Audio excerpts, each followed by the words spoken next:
지난 1회 동안 여러분의 교회와 가정은 평안하셨는지요? 교과를 시작하기 전에 꽃과 날씨, 뉴스 등등 우리 주변 이야기와 여러분의 안부를 짧게 묻고는 하는데요. 오늘은 다소 덧붙이고자 하는 이야기가 있기에 양해를 구하고 인사를 하고자 합니다. 지난달 뜻밖의 전화를 받았습니다. 암에 걸린 것을 알게 된 후 8년을 지내면서 쓰러지면 일어나고 또다시 쓰러지면 일어나는 오뚜기와 같은 투병 생활을 하던 중에 마음이 닿는 대로 글을 쓰고 발길 가는 대로 핸드폰으로 사진을 찍어 밴드에 올려놓았던 모든 자료들을 이제는 정리하여 한 권의 책으로 만들기 원한다는 요청이었습니다. SNS에 있던 글들과 사진들을 모아 교정하고 편집해가면서 한 달 넘는 작업 끝에 각 페이지마다 사진 위에 글을 올린 시와집 앨범을 만들었습니다.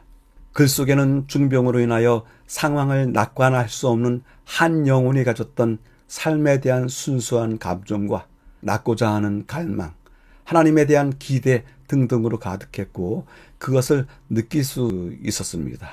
그리고 설교만큼 감동적인 한 사연을 읽었기에 그 내용을 소개하고자 합니다. 저자가 서울대 병원에 입원했을 때 소아 암 병동을 마주하고 있었기 때문에 간혹 소아병동을 거닐곤 하였습니다. 어느 날 복도를 몇 차례 거닐다가 머리가 모두 깎인 대 6살 된 아이를 끌어안고 울고 있는 젊은 엄마의 모습을 보았습니다. 그에게 다가가 울지 말고 용기를 가지라고 격려하여야만 하였기에 다가섰습니다. 이야기를 건넸습니다. 애기 엄마, 나도 중환자인데 우리 서로 어깨 좀 기대해 볼까요? 비록 내가 먼저 말을 걸었지만 고개를 들어 마주보는 서로의 눈가는 이미 벌겋게 충혈되어 있었다. 한참을 그렇게 젊은 엄마에게 내 어깨를 빌려주고 깨달았다. 아무 말이 필요 없었다. 책 중에 가장 감동적인 부분이었습니다. 서로의 어깨에 기대어 함께 같은 자리에 있는 것만으로도 위로가 되고 용기가 생기고 격려가 될 수 있었습니다. 우리 공동체가 찾아가야 하는 길도 이것이 아닌가 생각이 들었습니다.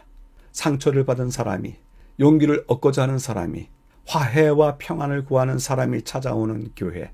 그렇게 하나님의 전을 찾아오는 사람들의 어깨와 서로 기대어 앉아 삶의 곡조를 동일하게 느낄 수 있다면 교회가 구원의 처소가 될 것이 분명합니다. 지금 보시는 장면은 예루살렘에 있는 성묘 교회의 한 부분입니다. 이번 주 제10과의 제목은 말세를 만난 우리에게입니다. 이번 주 제목은 성경 구절에서 따온 것인데요. 마음을 흔드는 소리가 있습니다. 우선은 말세라는 시대적 상황을 깨달으라고 하고요. 그런 말세가 과거의 일이나 미래의 어떤 시점의 일로 지나치지 않고 오늘의 나를 만난다는 것입니다. 그 만남의 절박감 또는 당혹감을 느껴보라고 전하고 있습니다. 실상 기독교 신앙은 예수님의 시대 이후 어느 시대든지 말세를 만난 사람들로서의 종말적인 삶을 살아간다고 합니다. 이는 우리의 삶에 오늘이 가장 중요할 뿐 아니라 오늘의 삶이 미래를 결정하는 중요한 잣대가 된다는 의미도 들어 있습니다. 이번 주 교과의 기억절입니다. 그들에게 일어난 이런 일은 본보기가 되고 또한 말세를 만난 우리를 깨우치기 위하여 기록되었느니라. 그런즉 선줄로 생각하는 자는 넘어질까 조심하라. 기억절이 말하는 바 두 가지 기둥이 있습니다. 하나는 과거에 그들에게 일어났던 일이고 다른 하나는 말세를 만난 우리에게 그 일이 본이 되어야 한다는 것입니다. 과거와 현재가 만나고 있습니다. 때문에 구약시대의 사건은 그때에 모두 끝난 것이 아니라 오늘을 사는 우리들에게 본보기가 되고 교훈이 됩니다.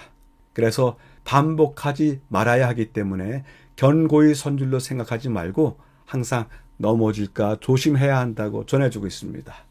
오늘 우리들에게 전해줄 반면 교사가 되는 사건이 무엇인지 본문에서 확인하겠습니다. 기억절을 간략하게 줄여보겠습니다. 과거의 일이 오늘의 우리에게 본보기가 되고 깨우침을 준다. 이번 주 교과의 매일의 제목들입니다. 일요일 어린 양의 진노, 월요일 노아의 전도, 화요일 소돔과 고모라, 수요일 온 땅의 심판자, 목요일 재림전 심판. 각 날의 제목에 쌓일 수 있듯이 이번 주 교과 내용은 과거 역사 중에서 본보기가 될 만한 것으로 오늘 우리 삶에 적용시켜야 하는 사건과 교훈을 다루고 있습니다. 본문의 5날을 재구성하여서 분류해 보도록 하겠습니다. 일요일은 전체의 서론으로서 어린 양의 진노가 임하는 까닭은 정보의 부족이 아니라 순종을 거부하기 때문이다 라고 강조하고 있고요. 월요일, 화요일, 수요일은 노아의 때 그리고 소돔과 고모라의 경우를 다루고 있습니다. 그리고 마지막 목요일은 하나님께서 심판을 하시기 전에 조사하시는 일에 대한 이야기를 또한 다루고 있습니다. 전체의 배경을 확인하겠습니다. 말세를 만난 우리에게 사건을 예고한다. 완전히 일치한다. 그리고 기초이자 최종 목표이다. 라고 하는 어절들이 보이는데요. 이들을 모아서 성경 속의 사건, 마지막 때의 사건과 일치되는 점이 있다. 그래서 그대로 성취되었던 것처럼 지금도 성취될 것이다. 라고 하는 이야기를 전해주고 있습니다. 본문을 확인하도록 하겠습니다. 성경은 미래의 사건을 가리키고 현대 진리를 이해하도록 돕는 열쇠를 담고 있는 하나님의 백성에 대한 기록으로 가득합니다. 사실 이러한 기록 중 일부는 놀랍도록 자세하게 마지막 날의 사건을 예고하고 다니엘서와 요한계시록의 예언을 명확하게 이해할 수 있는 토대를 제공합니다. 하나님은 개인의 양심의 자유를 침해하지 않으면서 선지자들이 마지막 날에 일어날 것이라고 예언한 것과 완전히 일치하게 사건들을 이끄셨습니다. 다시 말하면 하나님께서는 사람들을 조종하심으로써 선지자들이 예언한 일을 일어나게 만들지 않으신다는 이야기입니다. 이러한 중요한 이야기 중에 소돔과 고모라, 홍수와 같은 이야기는 신약 성경이 마지막 날 사건을 설명할 때 구체적으로 언급하고 있기 때문에 마지막을 말하는 것이 확실합니다. 성경에 나와 있는 그 이외의 이야기들은 하나님 말씀 가운데 우리에게 주어진 현대의 진리를 발견하기 위해서 신중한 생각과 연구가 필요합니다. 마지막 부분이요.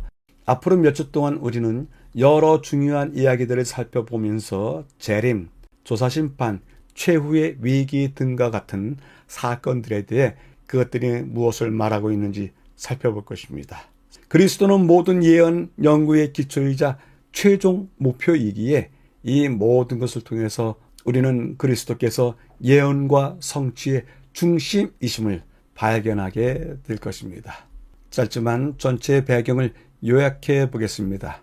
말세를 만난 우리에게 다른 주제는요. 과거 사건들, 그것이 마지막 때 성취될 일의 형상이 될 것이다 라고 하는 것입니다. 이야기는요. 구약 백성의 사건, 마지막 날을 예고하고 있고 마지막 날 사건들을 이해하도록 돕는다. 성경의 사건들 예언과 일치하면서 이끌려왔고 그대로 이루어졌다. 이제 재림과 최후의 위기 등등 사건이 말하는 바를 살펴보자 라고 전하고 있습니다. 질문해 봅니다. 구약 사건 중에서 종말에 이루어질 사건과 사회상 그것과 비슷하게 말하고 있는 것이 어떤 것이 있을까요? 우리가 많이 듣고 배워왔기 때문에 다시 한번 생각해 볼 수 있으리라 여겨집니다.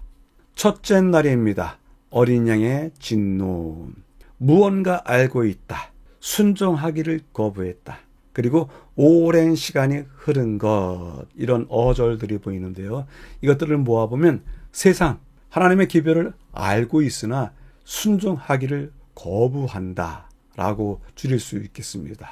우선은 계시록부터 읽어보도록 하겠습니다. 계시록 6장 큰 지진이 나며 해가 검은 털로 짠 상복같이 검어지고 달은 온통 피같이 되며 보좌에 앉으신 이의 얼굴에서와 그 어린 양의 진노에서 우리를 가리라. 진노의 큰 날이 이르렀으니 누가 능히 서리요. 마지막 날의 사건이 갑자기 펼쳐지는 것을 본 사람들의 반응을 자세히 들여다보면 그들의 반응에서 흥미로운 점을 볼 수 있습니다. 잃어버린 바 된 자들이 이게 무슨 일이지? 또는 누가 이런 일을 일으켰는지? 라고 외치지 않습니다. 그들은 무슨 일이 일어나고 있는지 알고 있는 것 같습니다. 그들은 예수님을 어린 양이라고 부르는데 이는 그분에 대해서 무엇인가 알고 있다는 것을 뜻합니다. 그들은 그의 진노의 큰 날이 이른 것을 알고 있고 누가 능히 서리오라고 하는 외침은 그들이 절망적인 처지에 처한 것을 또한 보여줍니다.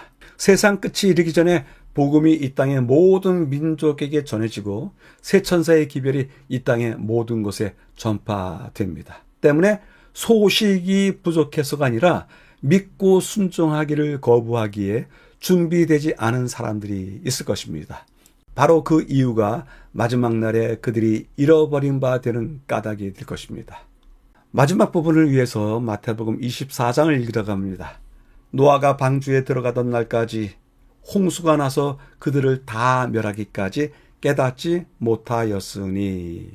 예수님은 노아의 이야기에서 어떤 교훈을 얻어야 한다고 말씀하십니다. 예수님은 당신의 다시 오심이 많은 사람들에게 놀라운 일이 될 것이라고 경고하시기 위해 홍수 이야기를 말씀하십니다. 재림과 마찬가지로 홍수도 정보가 부족해서 세상에 놀라운 일로 일어난 것은 아니었습니다. 노아는 믿기를 거절하는 세상을 향해 120년 동안이나 전파했습니다. 모두가 어떤 일이 일어날지를 들었습니다. 단지 믿지 않았을 뿐입니다. 많은 사람이 오랜 시간이 흐른 것을 이유로 예언이 틀렸다고 스스로 확신하기도 합니다. 베드로는 홍수 이야기의 맥락 속에서 다음과 같이 설명하고 있습니다. 자기의 정력을 따라 행하며 조롱하여 이르되 주께서 강림하신다는 약속이 어디 있느냐? 조상들이 잔 후로부터 만물이 처음 창조될 때와 같이 그냥 있다라고 조롱을 합니다. 해가 지날수록 이러한 생각은 더욱더 강해질 것이고 그들의 믿지 않음은 더욱더 확실해질 것입니다. 교훈은 다음과 같이 이야기합니다. 그 피를 우리와 우리 자손에게 돌릴지어다 라고 기도한 자들은 응답을 받게 될 것이다. 보잘것없고 연약하고 유연한 존재인 저희가 누구로 더불어 무엇 때문에 싸워왔는지 깨닫게 될 것이다. 무서운 고통과 공포 속에서 그들은 산과 바위에게 우리 위에 떨어져 보호자의 앉으신 이에 낯에서와 어린 양의 진노에서 우리를 가려우라. 그의 진노의 큰 날이 이르렀으니 누가 능히 서리오 라고 부르짖게 될 것이다 전하고 있습니다. 첫째 날을 요약해 보겠습니다. 어린 양의 진노라고 하는 제목으로 공부를 했는데요. 다룬 주제는 다가올 일이 경고되는 이유, 그것은 믿지 않았기 때문이다. 따라서 우리에게도 지금 전해지고 있는 경고들이 우리가 혹 믿지 않았기 때문에 낙오되지는 않는가, 제외되지는 않는가 생각해 보게 됩니다. 이야기를 셋으로 끌고 나갔는데요. 잃어버린 바 된 사람들, 정보가 부족해서가 절대 아니다. 노아는 120년 동안 이야기를 했고 새 천사의 기별은 이미 180년이 지났다.